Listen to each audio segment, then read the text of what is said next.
Good morning, good afternoon. Thank you for joining today. I'm so happy that you've been able to join us for this important session talking about involuntary churn. Today, we're going to dive into this topic and why this is so important, why this topic is so critical for any business with a subscription or recurring billing model is because if you solve involuntary churn, it's probably the easiest and fastest way to increase retention, increase revenue and profits. And what we're going to do today is talk about why this is the case, how we actually help solve this, and how to find the best solution for your particular business. So my name is Steve Arentzoff. I am the Senior Vice President of Marketing at FlexPay. We can talk in depth about an involuntary churn, how to solve it. But today, let's talk about your business and how you should think about this. So today we're going to go through a couple topics to lead into the case about why involuntary churn is so impactful, and for hopefully frame new ways for you to think about it. So we'll talk about retention, and we'll introduce a modern concept around retention that hopefully your company already has a view around, but it may be new for you. We'll also just recap on why payments and subscription company performance is so tied together. How failed payments cause involuntary churn. And lastly, when you start to address involuntary churn, what are the factors you need to be aware of to be able to find a solution that both provides the best recovery rates and avoidance of involuntary churn, but also meets the other needs of your business. And we'll go through those criteria in detail. Okay, so let's talk about customer retention. For most subscription businesses, we find it often the case that an obsolete view of retention is being used. What we mean by that is that the obsolete view is that most retention or all retention is being caused by customer cancellations. That's actually the term voluntary churn, where customers are actively saying, I want to end my subscription. So the retention programs that are put in place are focused on this. So all the efforts and investments made around customer experience management, the programs to intercept cancellation requests and try to deflect those customers to keep them, win back programs. All these efforts are going into voluntary churn. And the limitation of this view, of course, is that that is not the entire source of churn. So if all of your efforts are going towards voluntary churn, what that probably means is that you're delivering close to the highest level of performance in your retention program as possible because you're focusing on just half of the problem. Now, on top of this, we've most likely seen, like we have seen with a lot of companies in the subscription space, that changes in the economic environment, increasing pressures on household budgets, and needs to cut back have actually accelerated voluntary churn. So the problem has become more exacerbated, and it's getting harder to reach voluntary churn. That's why it's so important to have the modern view, the more complete and holistic view of all the sources of churn so that you can start to address it and reduce overall churn the most meaningful way for your business. So when we say the modern view of retention and churn, what that means is that there is a more broad and deep understanding of the fact that there are two main sources of churn: voluntary churn and involuntary churn.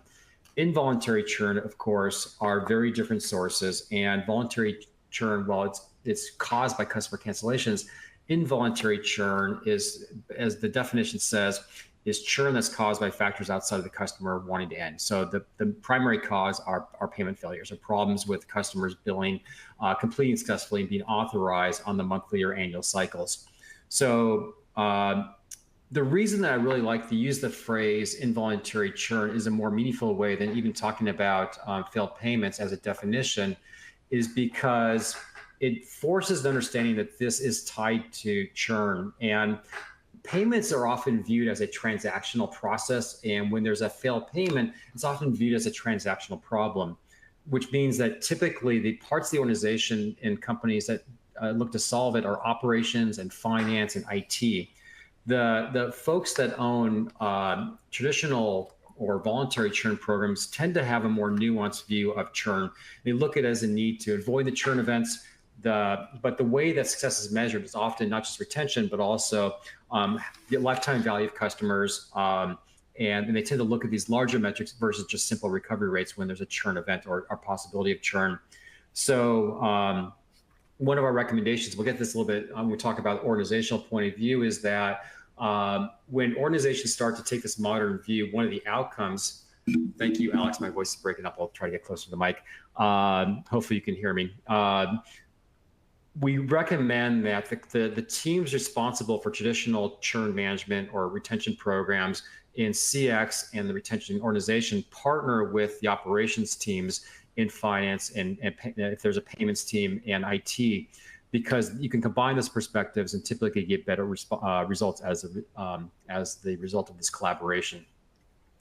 So we often use the term that there's a moment of truth created when a payment fails. And the reason for this is that it forces understanding that when payments fail, there's only two possible outcomes out of it. Either the customer is recovered from the failed payment and all the revenue that that customer earns from, sorry, the company earns from that customer is earned over the time and the duration of their life cycle, or that customer is lost and all the future payments that they're going to deliver are lost as well. And so the financial impact is often much larger than just a single transaction. That's why we can try to shift the point of view from a transactional view to a customer relationship view. And we also want to make sure that it's understood, and we'll talk about this a little bit at a deeper level later, that how your organization reacts during this moment of truth can be one of the largest factors in terms of determining whether or not the customer is saved or a churn event is created. The reason this is the case is that when customers are aware of a failed payment, often, in fact, universally, the experience is negative. And we have studies in the past that we've run with customers in conjunction with the payments organization that validate the idea that when a payment is failed, most likely the card that was used to enroll in that subscription works everywhere else, but the bank determined that that was a risky transaction and declined it. But the customer doesn't see that. What they see is the card works with all their other purchases, and it's getting declined by your brand. And so they blame you. They don't blame the bank that actually caused the failure. So we want to avoid this negative experience. And whenever possible, we try to solve the problem in a way where the customer's not aware of it. But I think the most important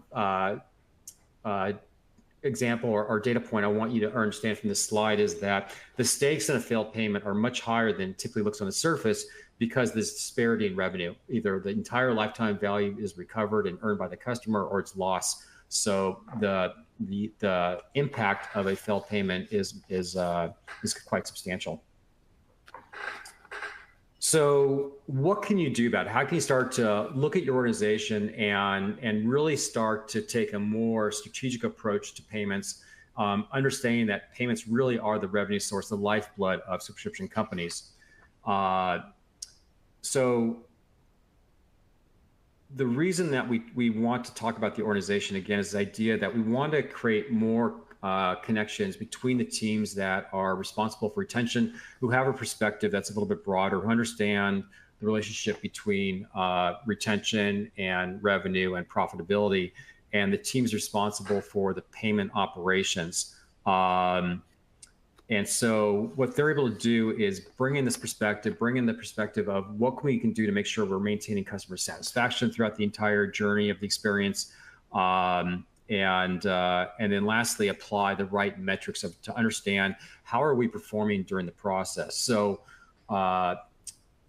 the use of data and uncovering of new data points to be able to share broadly across the organization is one of the key stepping stones to be able to manage and reduce the involuntary churn problem. So obvious metrics like failed payment rates are important to understand, but there are much more nuanced and valuable statistics that you can start tracking, such as separating out your voluntary and involuntary churn rates. You really understand what percentage of your transactions or your customers, are being lost as a result of payment problems. Of course, you can't manage the problem if you don't measure it properly.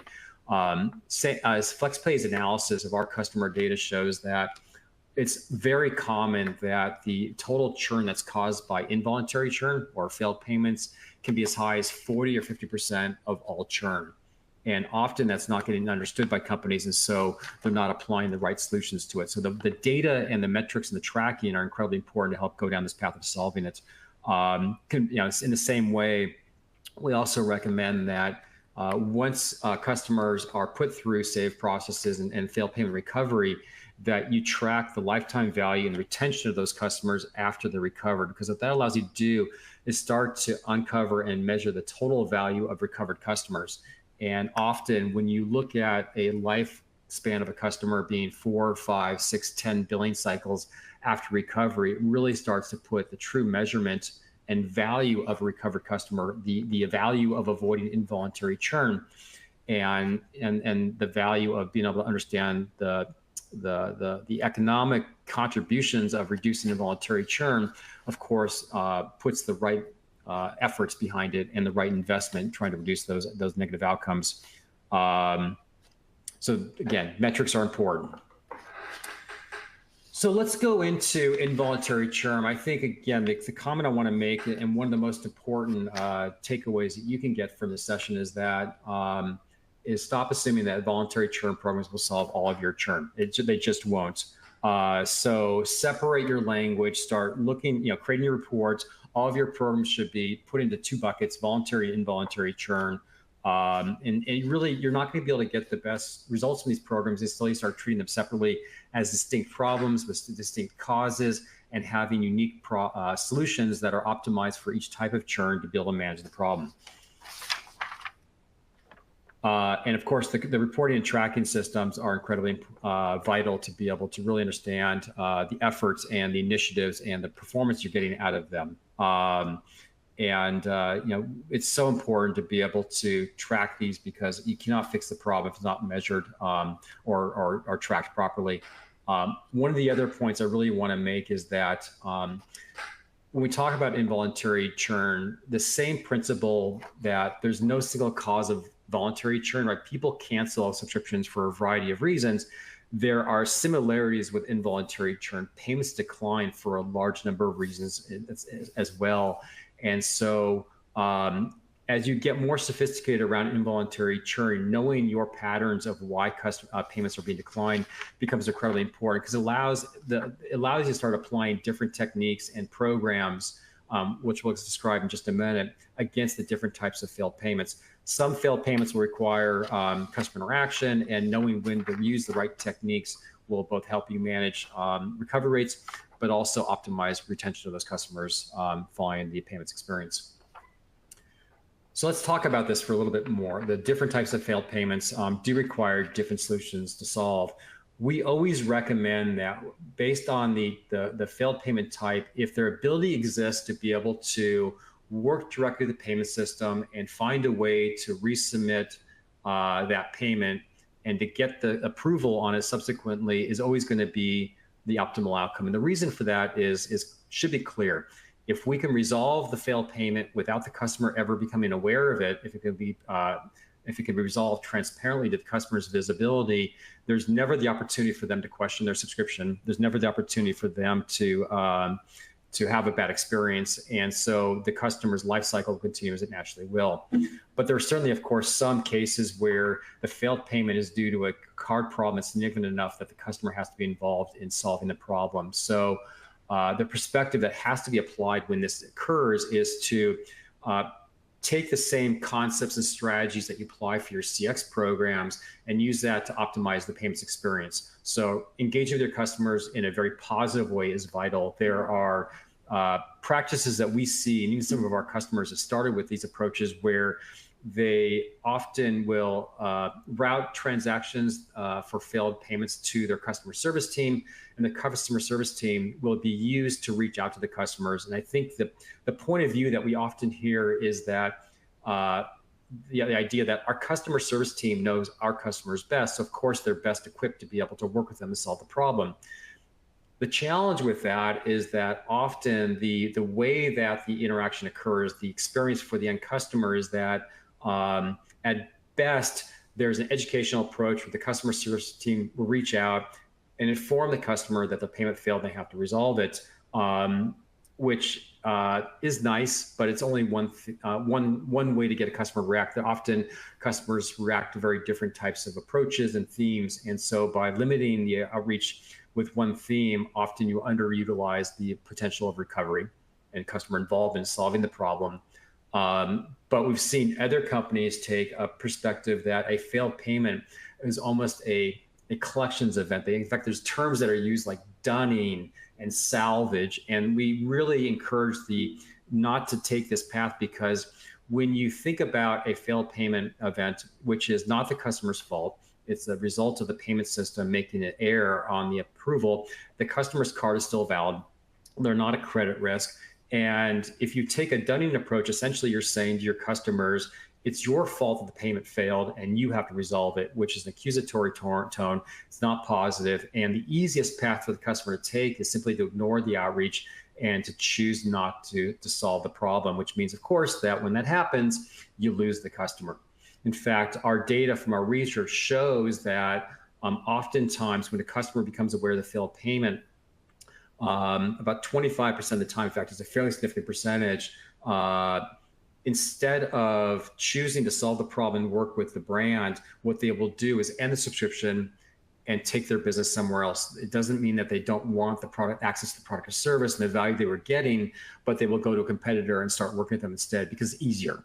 And so again, that idea that when you do engage with the customer, focus on a very positive experience. Of course, driving the desired action is vital. We want to have the customer participate and help us solve the problem, but really focus on how you can create an optimal experience, optimize the customer satisfaction through that. In fact, we recommend you measure it, and always try to roll these out and put mechanisms in place to track not just the recovery rates, but how long the customers that go through the experience are retained after the fact, and start to optimize that so you can see the retention tail extend out farther and farther in time, which of course delivers more customer LTV and delivers more revenue and profits to your company. So this idea that the way that what good looks like, what best-in-class involuntary churn performance looks like, is a little bit more complex, a little more nuanced. Of course, reducing the involuntary churn rates is vital. We want to maximize recovery of the cause of the failed payments. But because the retention of those customers is so vital to delivering the maximum value for you, again, optimizing customer satisfaction during the experience and maximizing retention of those customers are really almost more important than the recovery rates. Maybe not more important, but certainly just as important, because if you recover payments, but the customer subsequently canceled a month or two after the recovery, then you're still seeing a reduction in the natural life cycle of the customer, the LTV they would have delivered. And so layering in different solutions, avoiding customer visibility to the failed payment whenever possible, and creating these positive outreach experiences that will drive recovery and positive customer experiences are incredibly important. And that's really the key to the path of how you start to optimize involuntary churn reduction. And we talked a little bit about in some of the materials around the session that when you get this right, when you really nail it, the impact on your revenue and profits is profound. And in fact, we've seen with some of our customers that within 12 months of launching a involuntary churn program working with their failed payments recovery, that after 12 months, 20% of their total revenue is being driven by customers that would have churned otherwise. And that's the kind of impact that this can have. And that's why the retention becomes so important, because the longer the customers stick around, both the faster the revenue growth will occur from the reduction of involuntary churn, but the larger the total impact is going to have on your business. So this is why solving involuntary churn is so important, but often there are many questions about how do I get started on this? What are the questions I ask? How do I evaluate different options to find the solution that works best with my business? So we're gonna go through two different paths here. We're gonna go through recovery optimization when you're working directly with the card system, right? This is the type of engagement we talked about where it's transparent to the customer or invisible to the customer. And we're working directly with a system that is able to resubmit failed payments to try to get the positive authorization result. So some of the questions we ask on or best-in-class solutions will have these features. So the question you want to ask is, the solution you're evaluating, does it have the capability to be able to create individualized strategies for each failed payment? As I mentioned before, failed payments can, payments can fail for large numbers of reasons. In fact, when you think about all the different permutations that have to be resolved for optimal recovery, it becomes a mind-bogglingly large, complex problem. What I mean by that is there are about 25,000 banks in North America alone that issue credit cards to consumers and businesses, and each of them have their own rules for deciding what transactions are approved or declined. So you have to factor in what can we do for that individual institution. There are a couple hundred different decline codes that all relate to different ways for strategies for recovery. So the recovery strategies that are optimized for each individual failed payment that get down to that level of detail will always work best. And so sophisticated technologies like artificial intelligence, machine learning are typically the most effective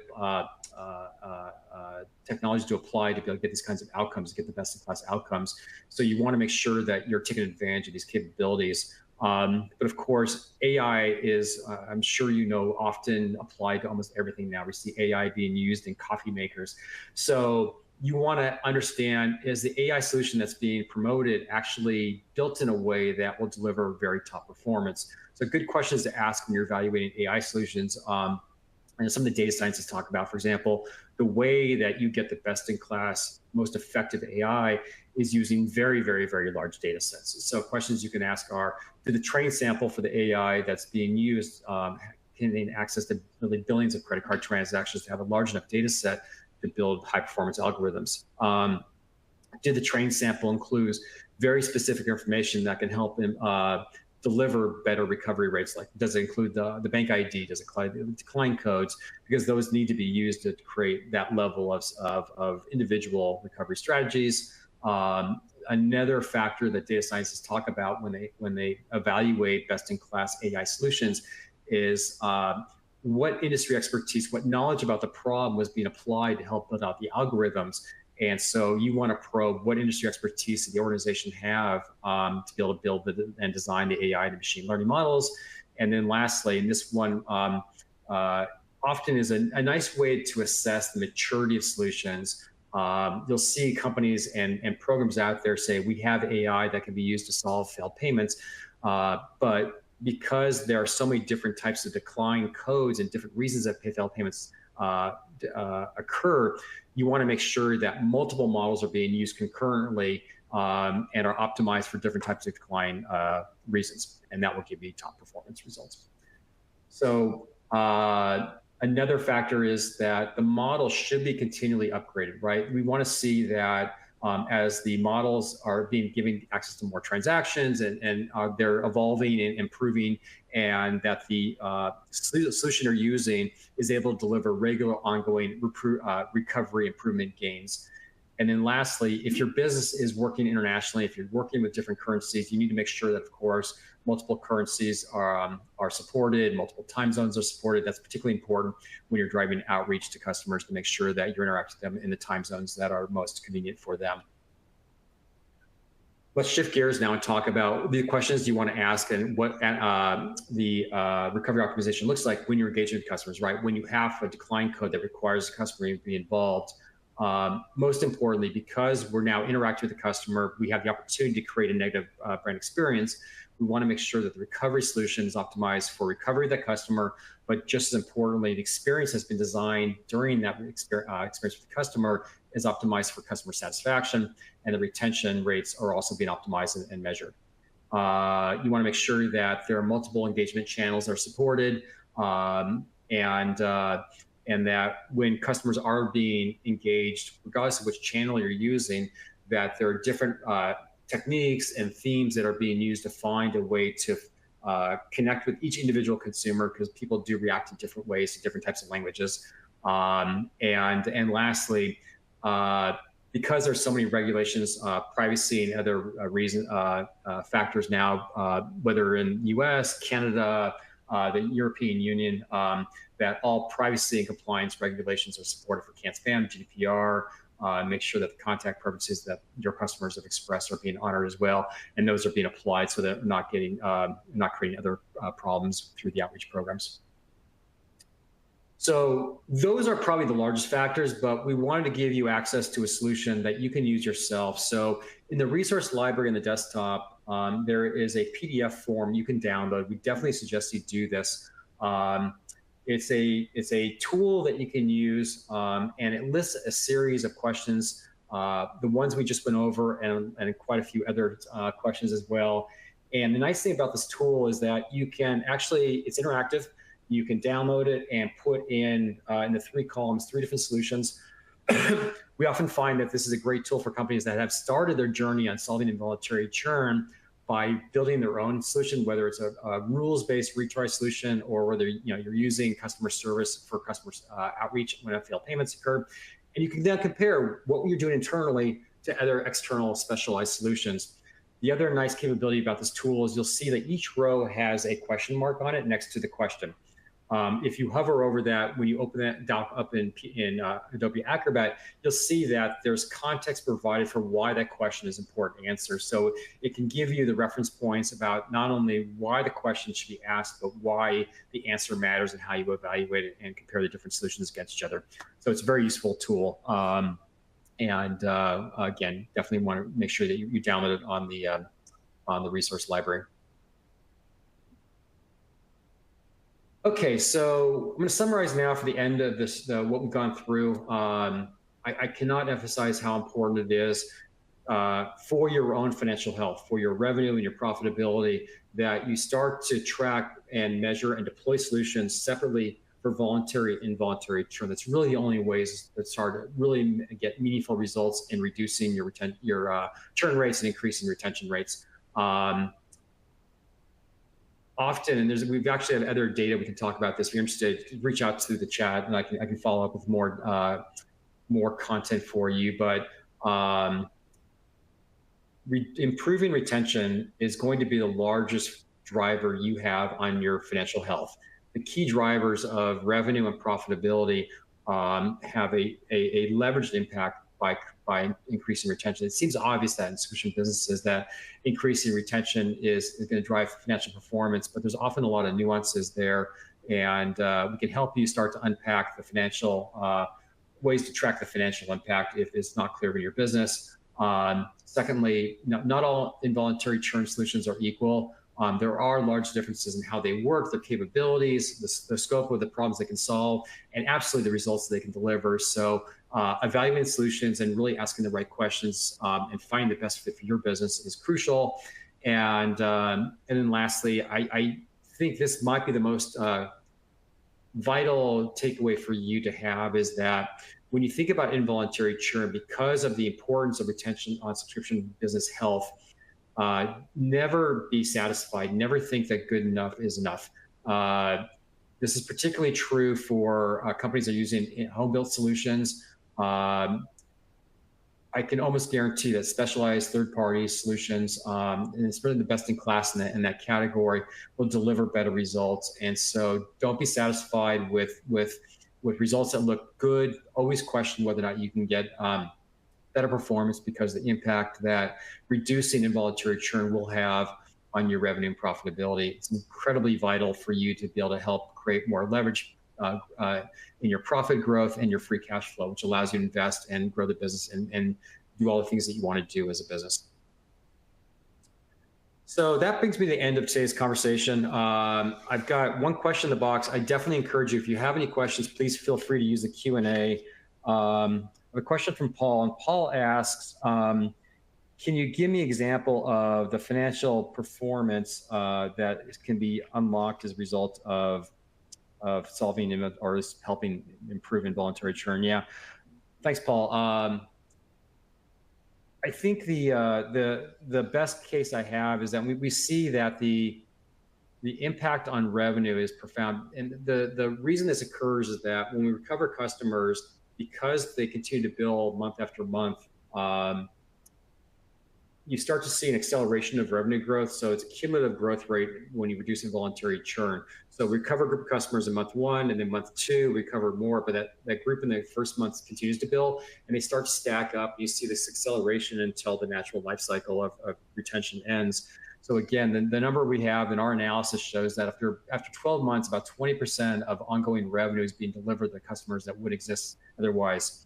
And because the revenue from recovered customers is so incredibly profitable, it's much more profitable revenue being created by new customers where the cost of acquisition has to be made up. And often the cost of acquisition is 4, 5, 6, 7 billion periods, depending on what product you sell. And so it's very high margin revenue. So that powers revenue and profit growth. Again, if you have any questions about that, I'm happy to follow up because we've got more content that explains that in more detail. We've got a second question from Lamar. Lamar asks, what is the average success rate of your solution in recovering failed payments? It's a great question. It will vary by company, and every company that we work with has different demographics of the customers. We work with companies in B2C that serve businesses and serve consumers. They acquire their customers in different ways. So the results will vary. We do have, when we combine the performance of our two solutions, our Invisible Recovery, which works, our AI solution that works directly with the payment system, and our Engaged Recovery that works to engage with customers when their involvement is required in the recovery process. We've seen recovery rates in excess of 70, 80%. It can be that high. Of course, your results may vary, but we love to, if you're interested, we'd love to talk to you. And we can go through an analysis of your current declined payments and give you a forecast of what we think you can deliver, which is probably the fastest, quickest way of getting started. Okay, any more questions? I'm happy to stay on the line for a couple more minutes. But I want to thank you very much for joining today. It's been an absolute pleasure to get a chance to talk about involuntary churn. It's so important for every subscription business to really understand the full scope of both the pain that involuntary churn causes and the opportunity to rapidly solve it. I mean, I think that's one of the most exciting insights about involuntary churn is, well, reducing involuntary churn is really hard. Reducing involuntary churn can happen almost within a month or two. You can actually start seeing meaningful reductions in involuntary churn, which brings down your overall churn rates in a matter of months, and that has direct impacts on your performance. So it's going to be the fastest lever, almost guaranteed it's the fastest lever you have to turn around your financial results within a couple of months. So thank you very much for joining. It's been an absolute pleasure, and thank you.